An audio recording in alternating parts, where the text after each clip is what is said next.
I want to tell you a story about how mice on high wires are related to children with brittle bones.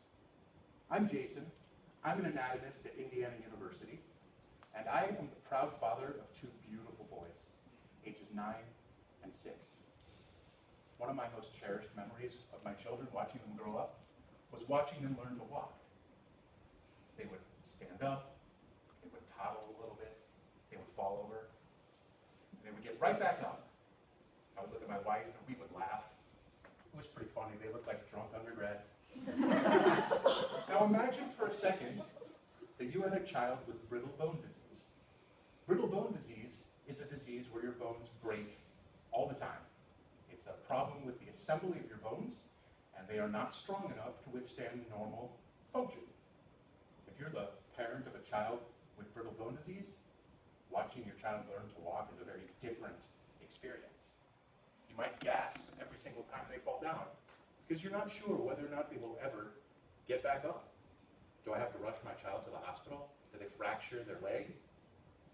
It's a very different experience, and I have spoken to many parents who told me as much.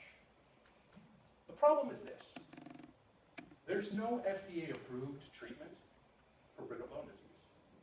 There just isn't one. And the things that we typically do to strengthen our bones are exercise. You can imagine that exercise is not a good thing for a child with brittle bones. Every time we bend our bones when we move, we do it either by walking or by contracting our muscles. We put stress on our bones. And every time we stress our bones, we have the potential to fracture. You might know someone who has osteoporosis. You might hear about somebody falling down and fracturing their hip. A lot of those mechanisms are the same in brittle bones, except that those bones, brittle bones, are much, much weaker. So in my laboratory, we're trying to find new ways to treat children with brittle bone disease. But we haven't quite gotten to the patient stage. We're still working at the animal research stage. And that brings us to mice that live on high wires. In my laboratory, we train mice to walk around on high wires, and, from the time that they're weaned from their mothers to the time that they are about 4 months of age. And by doing that, they have to move their bones in directions that their bones are not used to being bent. And that actually changes the shape of the bone, and the shape of the bone changes how it works. We can actually strengthen bone by teaching animals to walk on high wires. It's fascinating. So my hope is that what we can do is take this kind of low-impact exercise and translate that to the clinic. I want to teach children that there are different types of exercise, like yoga or balancing over balls, that might allow them to improve the quality of their life without increasing the risk of breaking their bones. Thank you so much. I'm happy to take questions. Yes? You said there are no FDA-approved drugs right now. What do they do with kids with brittle bone disease right now? It's a very good question. So I mentioned that osteoporosis is another sort of disease where you break your bones. Right now, the sort of gold standard treatment for children with brittle bones is to give them drugs that are used to treat osteoporosis. But you can imagine that that's not particularly good for them because it's not indicated for that disease. In fact, it is what we call an off-label use of that drug. So the gold standard is something that is not approved by the FDA, and it's not particularly efficient. Yes?